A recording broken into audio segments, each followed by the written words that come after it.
Hi, everyone, and welcome back to Overfilled the podcast, where we talk about all great things scleral contact lenses and things that overfill our lives as specialty contact lens fitters. And I am joined today by my besties and awesome eye doctors, Dr. Brooke Messer, Dr. Jason Jedlicott, and I'm Dr. Jamie Kusner. So, hi, everyone, welcome back.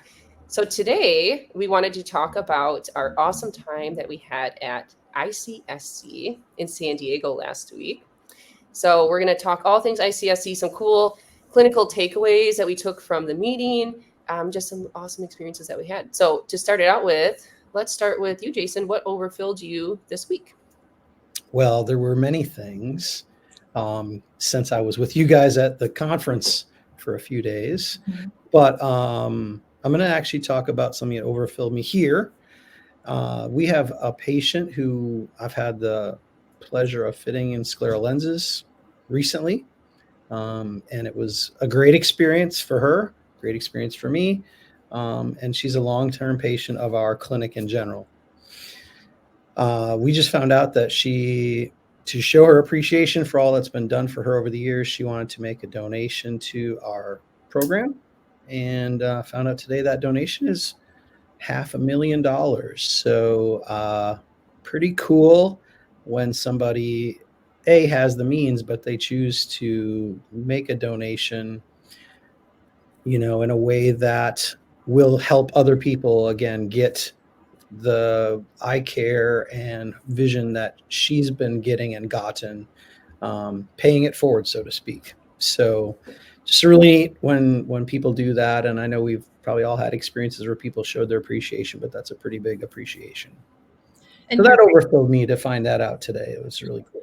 Yeah, paying it forward and allowing other people to either get the care or train others to provide the care that she's needed, so that more people can have access. That's just, it is really amazing to see that. So congratulations on, your impact on her. And, we both certainly know how impactful you can be on your patients. So it's a pleasure. It overfills us. It really does. Yeah. And just think of how much, I know you're always doing research. So Jason's always doing research constantly. Yeah. It was almost like a joke at the meeting that every time Jason's like, oh, what would be really cool if someone designed this? It would be really awesome if someone made aspheric flippers, right? And so the flippers, the flippers. So that's so awesome that she can, make a donation like that. And then hopefully, who knows, that could even affect everybody in the whole industry, not just at IU. So really, the ripple effect. Yes. The ripple effect, right? So maybe one of my patients can use something that you use with the grant money. So how fun would that be one day? So pretty cool. Awesome. How about, do you want to go next, Brooke, or do you want me to go? Sure, I can go. Again, having a big part of planning ICSC this year, it was really amazing just to see the program, essentially come off without a hitch. It just went really, really well, and got a ton of good energy from attendees, and the sponsors seemed to be really pleased with how the meeting went. So it's just good to hear that from people who invested in the meeting. I really enjoyed connecting with our international speakers, Anil and Zach in particular. They made some big trips across the Atlantic Ocean from London and Dubai. So it was just really neat to learn from them and take their perspectives in. And then I also got to introduce Jason as our keynote speaker. And it's always fun to pay a little tribute to somebody who's impacted your career. And I also got some nice feedback on that. Wow, so neat to hear about your relationship with Jason and what a special time, that you guys have had together throughout your careers. So I got a lot of good feedback just, again, on the meeting in general, and just loved every second of the whole thing. Very cool. I know I got a little teary-eyed watching you introduce Jason too. Yeah, me too. Yeah, I tried to keep it a little bit, a little bit of feels, but also, just kind of light enough to celebrate the meeting and the moment. And then, of course, all you've accomplished, Jason.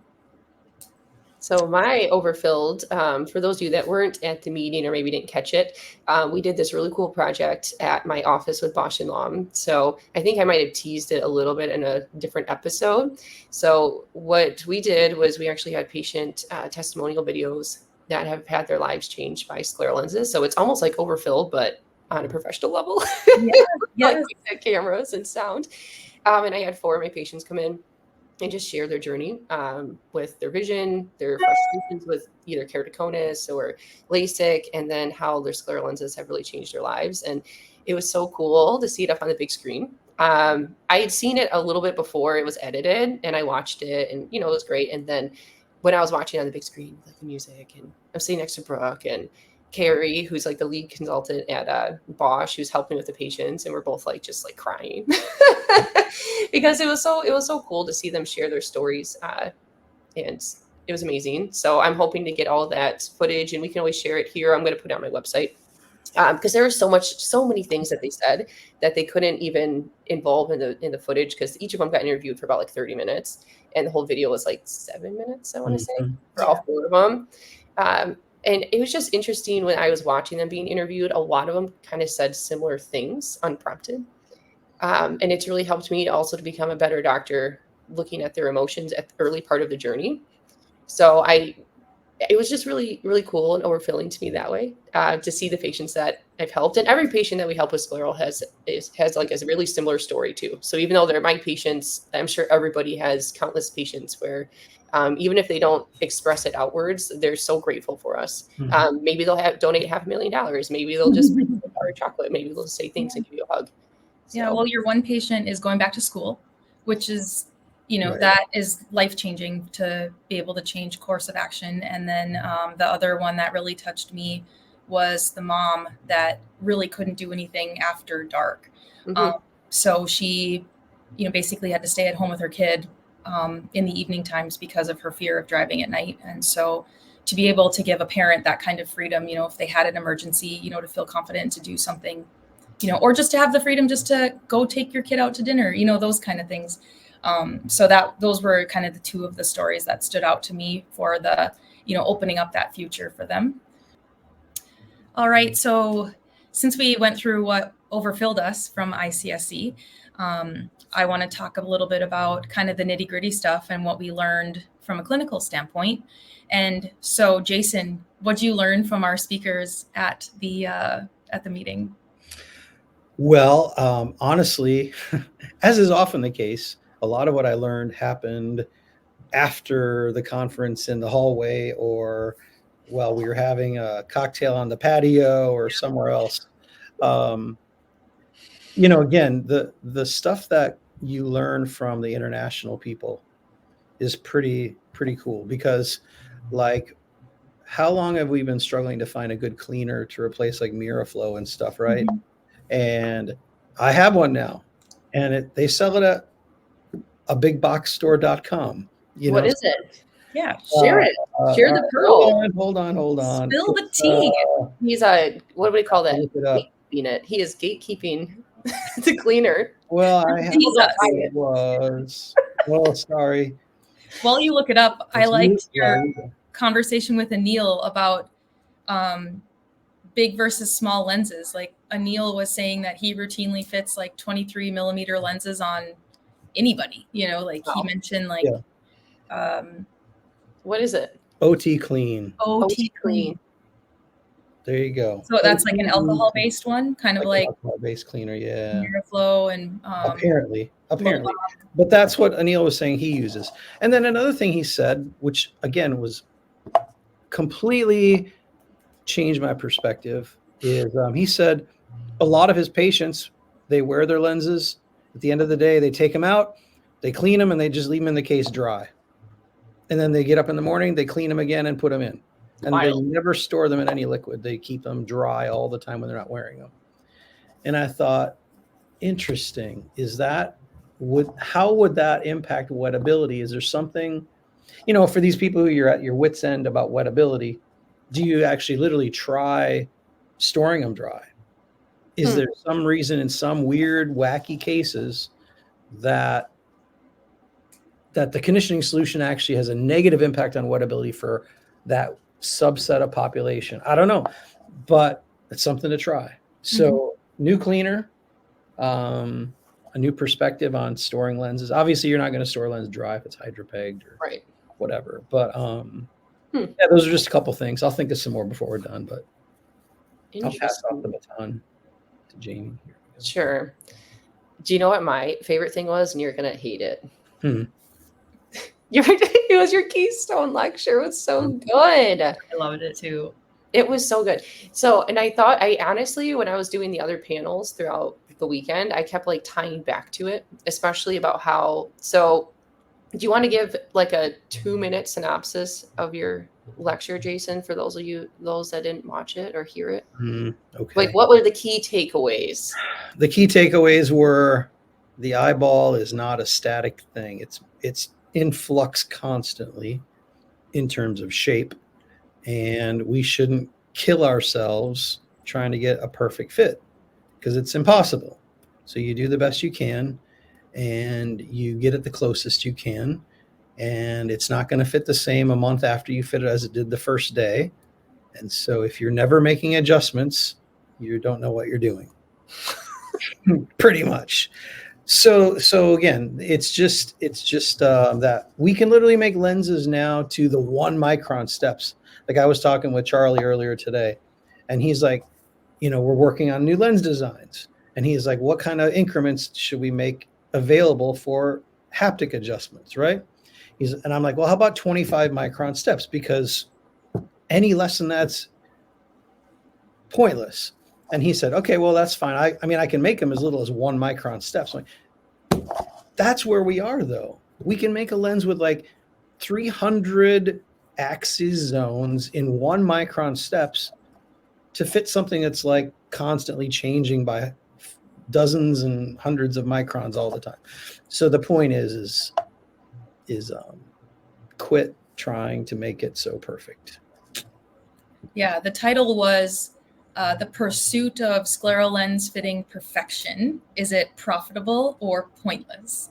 Right. And so we were talking to Jason about that before, and he's like, me, I always got to like throw that in there, throw in the controversy. And it was, I also enjoyed when you said something about, you had an opinion about a certain aspect, and you're like, I'll take you on. Like, I would love to debate this subject. I don't exactly remember what it was, but it was just, it's fun to hear that too, about how like one person can have an opinion and somebody else can feel so confidently in the other direction. We all have patients who do good.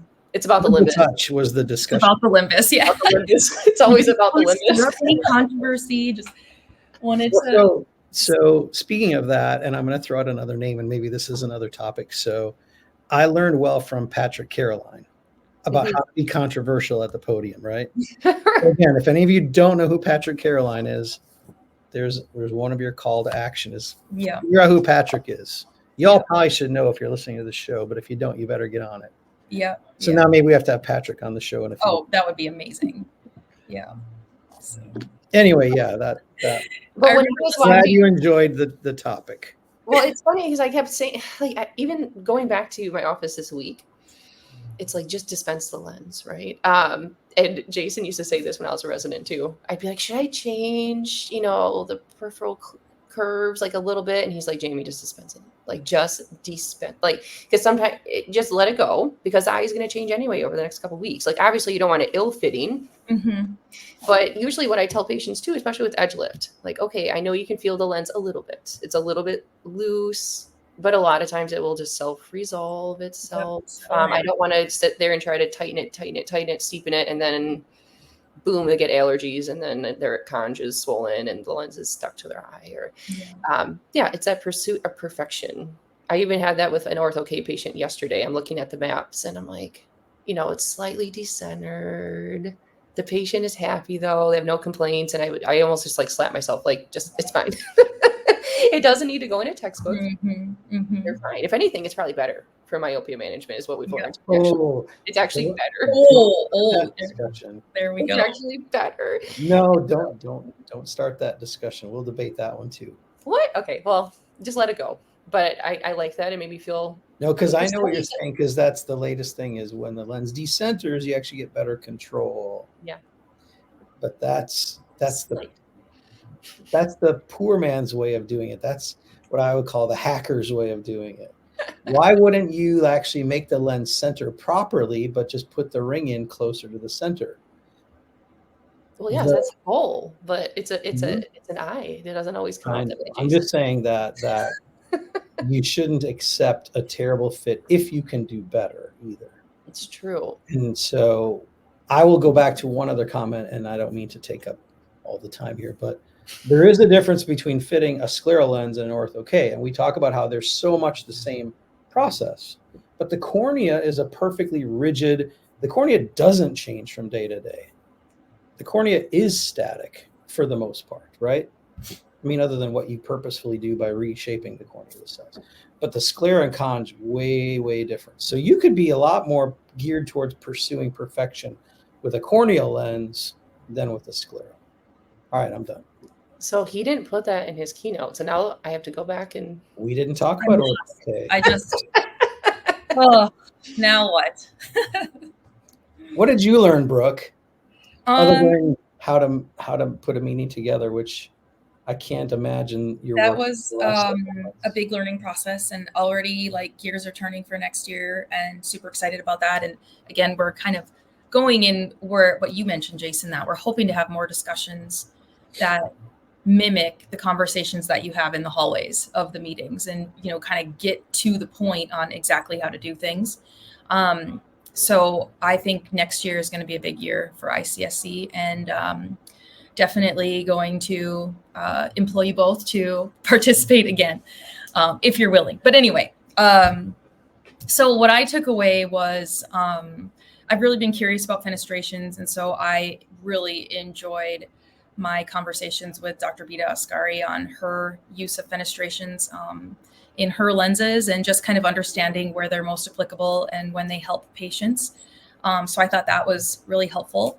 I also really enjoyed learning about when other speakers kind of decide that, okay, maybe a scleral isn't the best option, and we're just going to educate the patient on, hey, you can have limited scleral lens wear, or we have to do something else like a piggyback, or they get kind of creative with some of their other methods of fitting contact lenses. And so it's kind of nice sometimes just to know that like even they struggle with the patient's coming in a bunch of times and you just can't seem to get where you need to be, and it's just goes back to maybe it's the eye and not the lens, and that it just kind of gives you that affirmation that like, yeah, I have done everything I can. And, if the patient's still not happy, then it's okay to kind of throw in the towel and move in another direction. And then of course, I always love hearing about the new stuff, particularly from you, Jason, and John Gillies on talking about innovations and technology and things like that. And I really liked how you guys kind of talked about a topic and then threw out a bunch of pearls and just like real quick nuggets to take back to the clinic. That's because I didn't actually do anything to help prepare for the lecture. Well, I mean, I put the pearl thing in there so I had an opportunity to say something. That's all. Well, what you've done to prepare is practice at the front of technology for the last decade. Yeah. So, you can just, or longer. And so you've been preparing for that for 10 years. Yeah. So just as an aside, a good thing I learned was, and you all should take this opportunity, if you ever have a chance to lecture with John, go for it, because he does all the work. All you have to do is show up and like offer your opinion now and then, and you're good. So yeah. The guy is the hardest working guy in eye care. So probably, I would agree. Yeah. And he's one of the co-chairs for the meeting, and just really enjoyed learning from him on his ideas of how a meeting should go to. And he was definitely more the like, well, let's just see how it goes. We'll just like throw some people on stage, where my personality is more like, everybody needs their own agenda. Like, let's hand them a ribbon packet with everything that they need to be and where John's like, yeah, they'll make their way across the hallway. And so it was a good blend of leadership in that way, where we kind of yin and yanged our way to keep everything organized. Yeah. So you brought up the other thing I thought was outstanding was Bita's pearls. Those 2 little 10-minute segments were like worth the whole conference. So as you guys are planning for the future, and we're going to ask other people about this too, but if you're in segments where you're not having to be 1 hour chunks because of cope, do shorter segments. Let people have the podium for 10 or 15 minutes on a topic, and just get up there and say, you only got 15 minutes. So go at it, and just, let people have short snippets, and maybe you cluster them, like 4 people in a row talking for 10 or 15 minutes about the limbus. We love the limbus. And but just I think that I think that was a really cool way of doing it. And I think she nailed it. And I told her, I was like, She totally nailed it. it was so concise with just, here's what you do, here's blah, blah, blah. And it was in 10 minutes, it's like, all right, I learned everything I need to know about fenestration. So now when I get out my little drill. All right. Do you have one? Yeah, of course. I'm going to do my own fenestrations. So I'm going to get out my drill, and I know where to put my little holes, right? Because of beta. So that was so relevant. And and the fogging thing, I think, again, there's some controversy about that. I think she handled it just perfectly with grace about debris from bad fit fogging versus corneal and limbal health fogging. And I think we all agree. And I thought it was perfectly balanced. So anyway, I love those two. And I'd love to see more of those little pearl segments in future conferences where we just have someone who's really good at something get up there and take little blurbs. Beta was like the smart curve of the meeting, where it was like, wasn't really expecting how it would be so impactful. And then all of a sudden it was like you said, the best part of the meeting, and got tons of good feedback about her, from others as well. Mm-hmm. And it was a little zone that filled in the gap between the big zones. Yep. And it was perfect. So we definitely, we'll get Beta up there next year. And with, kind of stepping away from COPE regulations next year, or on more lectures next year, we'll have more freedom to just, is it 20 minutes? Is it 15 minutes? Just, it can be, or can we have floating time periods where if it's a great topic, we just ebb and flow, we'll just see where the meeting goes. Yeah. And to that end, what I think would be really great. So I was starting thinking about that. The other thing we talked about after hours or in the hallway was like silicone allergy, how you manage that. Mm-hmm. And then I started thinking that's the sort of thing, again, that nobody talked about, but we should. And it would be really cool to talk about just weird little individual, we don't have 58 cases peer reviewed, but anecdotal stuff that was weird in your practice and how you managed it and how you resolved it. It would be fun to have more people, again, just have 10 minutes on the podium to go over weird stuff that I saw and how it was resolved. And so to that end, for those of you who are listening, Dr. Messer is on the planning committee.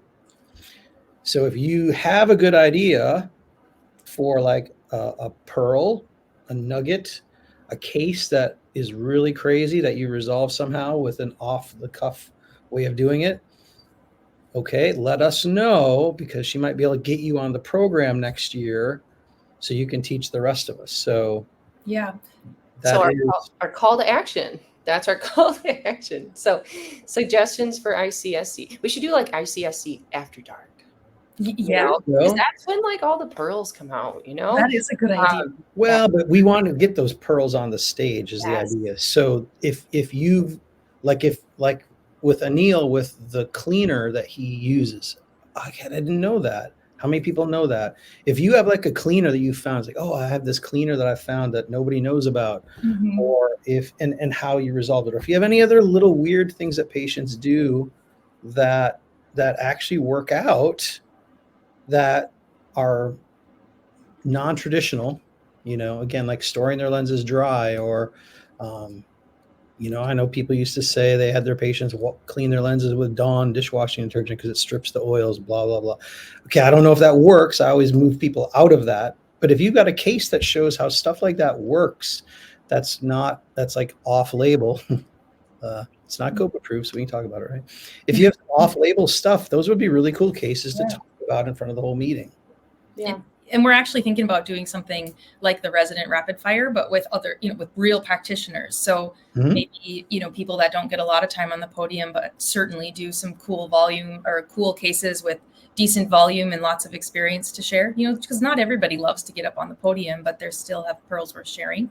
We've kind of talked about that too, just to really elevate the discussions around certain cases. So Yeah, thanks for that call to action, Jason. We definitely want to hear from all of you. And there are a lot of people that have just amazing points to share. And that's what the meeting's about. So let's hear it. Send us your video with an idea for your case. And this is like your casting call, right? So if you're good, you might get called upon to come present at the conference. So if you might get your 10 minutes. Podium, if your 10-minute set where you want to be, this is your entry point right now. So or suggestions for like a topic, because sometimes you know, oh man, I wish that there was a meeting that talked about whatever, like this topic. So even if you don't have a case, and I was talking to a lot of people at the meeting, when you guys send us videos, it doesn't have to be like a very structured case format. We just want to, you know, hey, this is a really cool, here's a topo, we don't need, you know, it's not in school, we don't need the manifest refraction, and then we just want to open discussion. So call to action, interesting suggestions for conferences, any ideas there. So just make sure you follow us on Instagram, Facebook, YouTube, Spotify. Hold on. All the things. Oh, put them up there, Jason. Yep. You can email us any videos or cases, or you can just send us direct messages. We'll get them on here. As long as you send them our way, we'll get them on there. Yeah. But subscribe on YouTube to the podcast if you haven't already, and watch for those reels that Jamie and Brooke are so good at making. Mostly Brooke. Brooke's way better at reels. Yeah, you guys know how to do that stuff. I don't know. It takes me like an hour to do. Yeah, but they're so good. And I have no clue how you do that, but they are so good. Yeah, you'll find that on Overfilled _ the podcast on Instagram. And before we close, I have one thing to say. I just got hit with an idea that maybe for a future podcast. So this is a little teaser. So the day before ICSC, the three of us were together for a Find Year's End residence training, and we had to present some case reports. And there was a little bit of disagreement between the three of us on how a case was handled that has to do with the limbus again. So I think one of our next podcasts, we should talk about the limbus, and we should put some pictures up there and talk about when we're clearing the limbus and when we're not. Let's settle the score here. I don't know that we'll ever settle the score, but we can talk about it for sure. But it's worth some pictures for sure to discuss. The problem is we need to get someone who has a differing opinion than the three of us. Well, you and I had a different opinion on that case. Oh, okay. Yeah, I presented the case and Jason walked away. Oh yeah.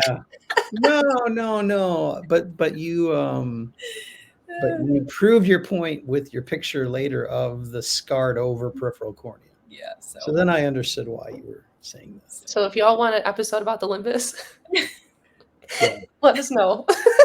No, but for real, send us your cases, because again, if you want to get on the stage, we're your connection to getting on the stage and presenting. So if you have a good case, something good to talk about, send us your video, your 15 seconds of fame, and we'll see if we can turn that into 15 minutes of fame later. Yeah. Awesome. Well, I think that's a wrap. Great to see you guys again. See y'all next week. We'll catch you next week.